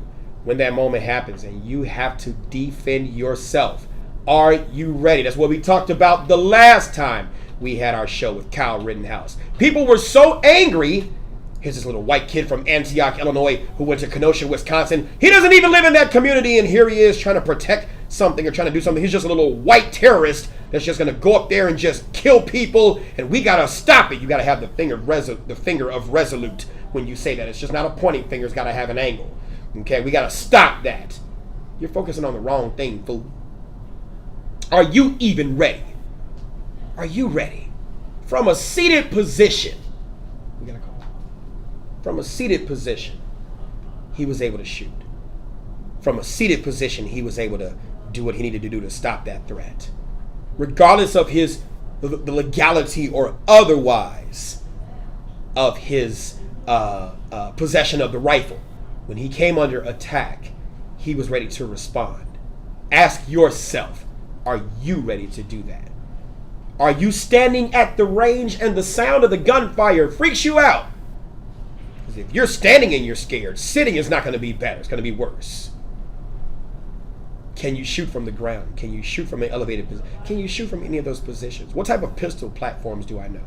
Is it all revolver for me? Some of y'all got that revolver from when your granddaddy was in World War II. He said, take that, shoot him 2 to the face and 1 in the place, and if that don't work, 5 in the waist. You don't have that many rounds, Paul. You don't have that many rounds, right? I'm just saying, okay? What type of guns have you checked out? You know, have you shot before? It's a sport. It's a discipline. It's a science. It's not just I got the blick because miss me on that. Okay. Rest in peace, FBG Duck. Right? Got into the situation that he was into and tried to return fire with a Glock with an extended mag, a 30 popper, I guess if they call it, whatever, and it jammed on him. Well, why does the 30-round magazine inside of that Glock jam? Well, if you understood that a 30-round magazine has a lot of rounds inside of it, it's not necessarily designed to be used in that kind of application, but they'll create it because people ask for it, right? If you had the skill set, in essence, to be able to do a quick mag change, a magazine change is nothing but a fraction of a second if you know what you're doing and if you've been stress tested, if you've trained under stress. So that's why when I see people with extended magazines, I'm just like, I'm questioning your skill set. And if anything, that's giving me more confidence, like I already have enough to definitely be able to stop that threat. Not saying I won't die, right? What do you all feel about the feeling of death? Oh my God. There's a book, When Violence is the Answer, by Tim Larkin. Medically retired Navy SEAL. Great guy. They even have an audiobook version of it. I know, right? Screw books, I guess. Maybe, I don't know, whatever. But hey, audible.com, shameless plug. Matter of fact, my book, What I Tell Myself First, is on audible.com. Isn't that something? So if you got credits, you can go get this book. Right? Here we go. But When Violence is the Answer by Tim Larkin. When you hear about the word violence, what does it mean to you? What does it mean to you?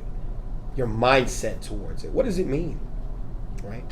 If every time you hear violence, oh my God, I'm scared, angered, angry, then you may not be ready for concealed carry. Because if you're not ready to take a life, or at least do what it takes to take a life, doesn't mean that if you do that, this person will die. That's not the goal. The goal is to stop that deadly threat. But if you're not willing to go all the way, what are you doing? What are you doing? Is your mindset even geared towards this thing that you're trying to do? You're worried about Kyle when you're about to get rittenhoused yourself, right? Are you ready? Right? That's the question you need to ask. Next concealed carry class that I have, someone's asking this question. The next concealed carry class I have is this Saturday. Saturday and Sunday, 8 a.m., 4 p.m. Okay? 8 a.m. to 4 p.m. I charge $150. Okay? That's nothing. You can do that. Some of you all blow that in a day on McDonald's or whatever. That's a lot of McDonald's, though. That's a lot of yeah. Right. Oh my God, I need this dress. You only have 200. Let's add 201 to... Yes, I agree. Because I'm looking. Yes, I'm looking. Like, is that Sonia Escobar? ¿Qué color es tu en silencio? Por favor. Just a little bit of Spanish. I don't know. That's... Me amo español. In fact, what I tell myself is in Spanish. Lo que me digo a mí mismo primero. I know it a little bit. Absolutely, I know it a little bit, right? Poquito porque mi nueva estudiante en español, right? Yeah, nueva. Get it. But the goal is to be able to reach people. And so that's why I'm trying to put the rest of these books in Spanish too. But the next concealed carry class is this weekend. Okay, I also got seats available, a few, right? And then I got one that's Monday and Tuesday, and other ones that's Thursday, Friday. I try the best that I can to extend it to your schedule. I don't do night classes. Nights on the 9 is not a good thing. I'm just going to let you know that right now, so don't ask because I'm not doing it. Nights on the... I might do it. I might.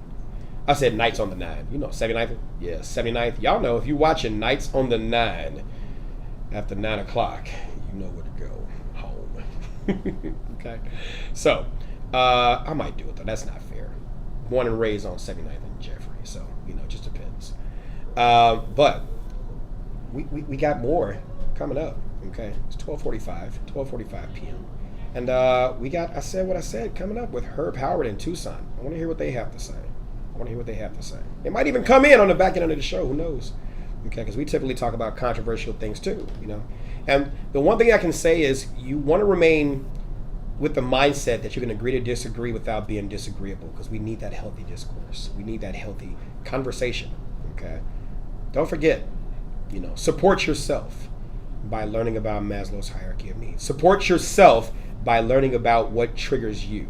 Support yourself by being honest with yourself and maybe even admitting to yourself that I may not have done everything that I needed to do as a parent. Right? There's a lot of us that are still walking around with childhood wounds. How long are you going to continue to walk around with those childhood wounds? How long are you going to continue to lie to yourself about the things that affect you? How long are you going to continue to lie to yourself about what has happened? We always have this mindset of move on. I want you to understand moving on is great, but that choice to move on could be motivated by the wall you've set up to lie to yourself and say that you're not affected by that pain and that trauma. Yes, you can forgive, but you need to learn from it. And it is the case that lessons that are not learned are often repeated. You're going to continue to repeat this thing and repeat this thing. You can't beat your kids into compliance. It's not going to always work, because as a survivor of child abuse, once the child is immune to the receptors of pain on the body, what do you have to teach them? And if you don't have anything to teach them, they're going to fight you back. How long are you going to lie to yourself? How long are you going to lie to yourself and sit there and blame every man in your life that has whooped your ass instead of looking at why you're in the proximity to get your ass whooped? Better eat the cake, anime. That truth cake. I'm triggering you. Y'all should be in here watching it laugh. I'm just saying, right? I love you enough to tell you this.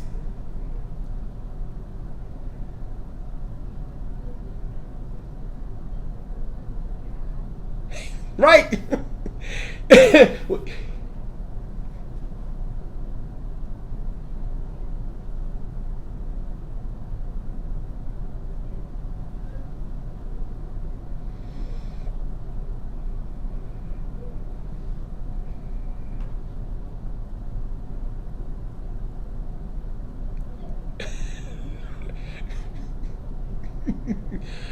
Message SG235. Welcome to U.S. Sailor. We're sorry, but the number you have called is no longer in service.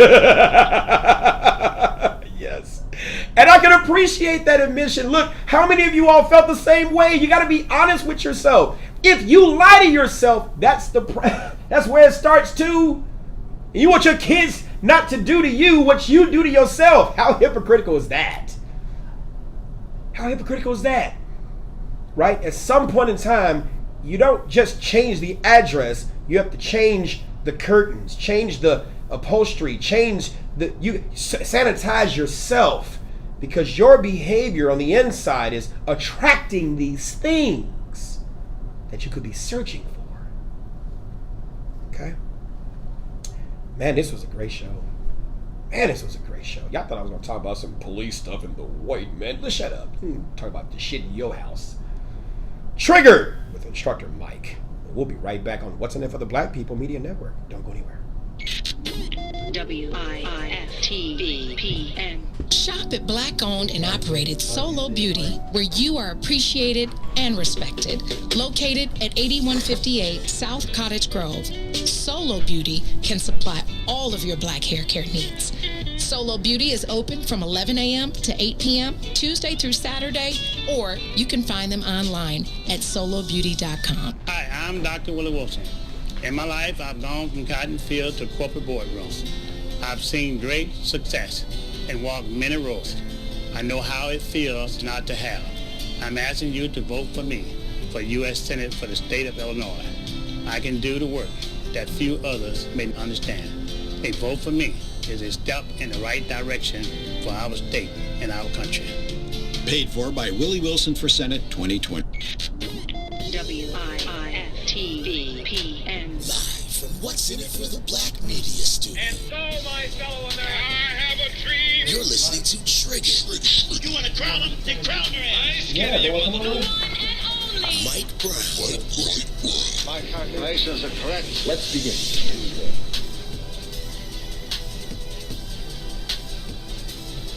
All right, we are back. And up next, make sure that you hang around and tune in for I Said What I Said with Herb Howard and Tucson Warner. These guys are going to come on and definitely deliver the truth that they deliver only in the way that they can deliver it. If you're talking about controversy, oh my God, we are definitely all in the same box. We just deliver it just from different theories and different points of view, and I can definitely appreciate those guys. And don't forget to hit that like button and hit the share and hit the subscribe button and hit the bell for notifications to be notified of just the great content. If you're watching it on YouTube or you're watching it on Facebook, like the Maze Jackson page. If you want to see more content, make sure that you tune in to the Maze Jackson Show every morning, Monday through Friday from 6 a.m. to 9 a.m. for great, I mean, this morning I watched it. It was great. It really was. Man, triggered, I'm telling you. So, heal yourself. I'm ending this show by telling you need to focus on yourself. Please, I'm begging you. And I don't beg. I do. Kind of like the reverse Keith Sweat. Yeah. Whatever. Nope, not singing. But I'm begging you. Heal yourself. Because as a survivor of child abuse, the decisions that I have made, when you're making them, you don't know why you're making them. You're just making them.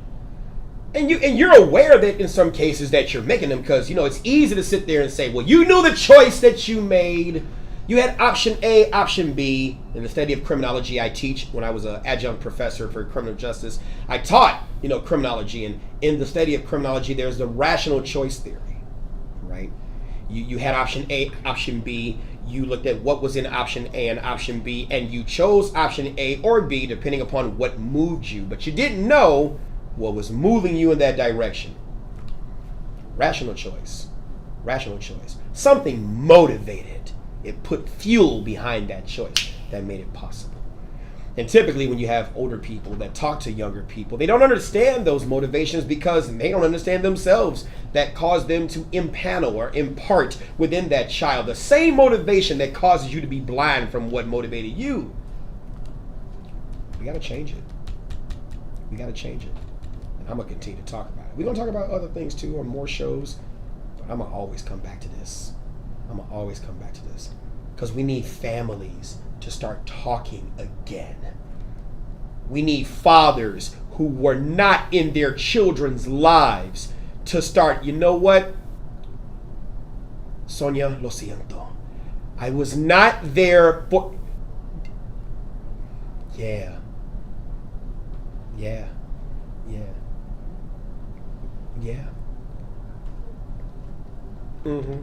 Absolutely. And I want more dads to be able to come back and say, look, let's talk.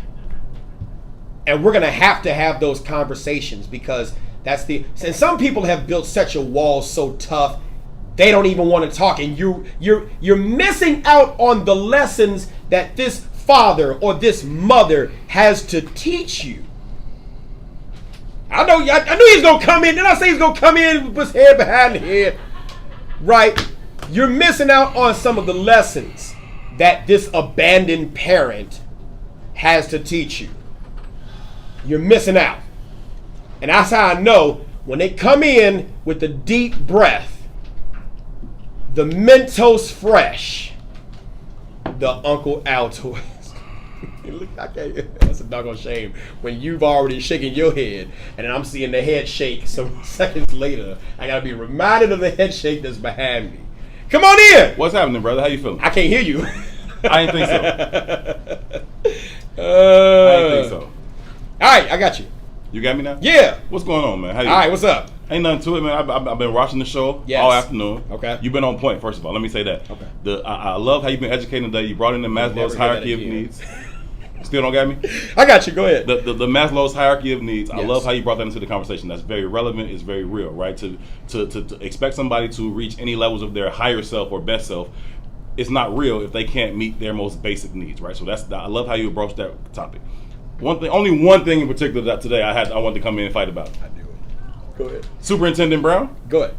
You lauded him for I did. His declaration that the CPD, right, if they're going to be the only ones responding to these crimes, nothing's going to change. We need other people involved. Not responding to the crimes, responding to the questions. The questions. Okay. Because most of these questions are centered around human behavior. Sure. And so the police are the only ones. You don't see DCFS. Sure. You don't see the mayor. Sure. She's dancing around it. Sure. But you don't see them directly answering as to what responsibility they play within that. I truly appreciate the superintendent coming out and saying that other people need to be involved. There needs to be some other people because we've been talking about trying to defund the police, right? Y'all need so much fucking help. Give some of the money back. Y'all got 40% of the city's budget. What are y'all doing with it? You want somebody else to get involved? Cut the check. Divide some of those resources. Y'all got all the resources, but y'all want help. Okay, we'll help y'all. Okay. Put the resources on the front end so y'all won't be so damn necessary on the back end. Okay. I can concede in that. They need more training too, but can you tell me where they need training in? That's where we need to have that conversation. You see what I'm saying? Because people think because I have the views that I have that they think that I'm just 100% pro-police and that they don't need training. I am a police trainer, and I can tell you where the training is needed. I got a question. Go ahead, run it. How do you train away implicit bias? More experience. More experience. We are the collection of our education and experience. Right, and the more collection experience of our education and our experience Correct. is based in white supremacy. Okay. Expound on that. In that theory, how do you educate away or train away implicit bias? Because the very narrative, the very narrative of this nation is shaped in those implicit biases. Absolutely. Right? Born and bred. So none of this is by chance or happenstance. No. It's a cast. It's supposed to be what it is. Okay. Right? So in my readings and in my studies, the only true answer to this is revolution. Okay. How so? Revolution is an ambiguous term depending upon what's being revolved. It could be an ambiguous term. Okay. Right? But what there has to be is a shift in power. Okay. Right? Until we move those in the seat of power out of the way of the seat of power, this is what we can expect. It is what it is. Just like you said, these are human behaviors, right? That's what you said, right? Correct. Well, there's just like any other animalistic behavior. You trap somebody in the corner, any animal, the smallest animal, an ant, that ant is going to respond, what? Aggressively. If they feel they have no other options. If they feel they have no because other being options. backed in the corner doesn't mean you're going to lose. Being in the cast prevents you from having other options. That's the very nature of a cast. Then explain how persons like you, Herb, myself, other people, what if anything have we done? Being born amidst the same circumstances. We've been lucky. That is it. Ain't got luck. Ain't got nothing to do with it. No, luck got everything to do with it. We've been able to navigate a minefield, but just because we've navigated that minefield and found ourselves on the other side, don't give us the right to look back at everybody else and say, how the fuck you ain't make it through that minefield without getting blew up? It's a lot of mines out there. What is this luck? And with that, I can't wait till the next show. Y'all gotta, what is this right there? All right. What's in it for the Black People Radio Network? You got Herb Howard and Tucson Warner with I Said What I Said coming up. This is Mike Brown, triggered with What's in it for the Black People. Hey, come on back next time. All right, we'll talk. Y'all definitely gotta come in Dope show, every bro. doggone time, man. Dope every show. doggone time. First time actually in here. Yeah, this is nice. I saw it this morning. Let's go set up. I saw it this morning. Dope show, dope show, dope show. Yeah, man. We're gonna talk about this more, man. Yeah, we got to. Man, I'm telling you, man, we want to keep focusing on the police, and I appreciate that pressure, man. We got some punk ass parents though, bro. Oh, yeah, that's part of the good. Sure. Excuse me. Get out the way, Mike. You got to clear out. You got to clear out, man. I got Herbin too, man. His real competition. Fair enough. There is no competition. Fair enough. I'll give you that. Let's go. All right, so wait, where am I going? Did I say I was going to the? That's gonna go there. We're gonna unplug that in. Huh? Where is my? That's cool. I gotta get out that way. It's a little hectic. It is. We're just working like a pit stop right now. Pit crew. All right. Oh shit! I need to do the hurt too.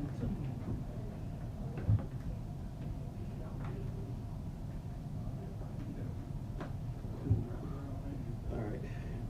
So remember, file, new window.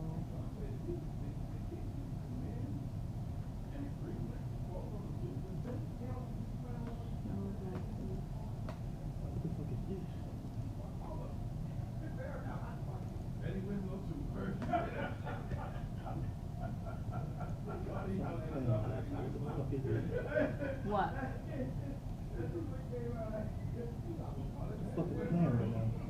Okay, then play.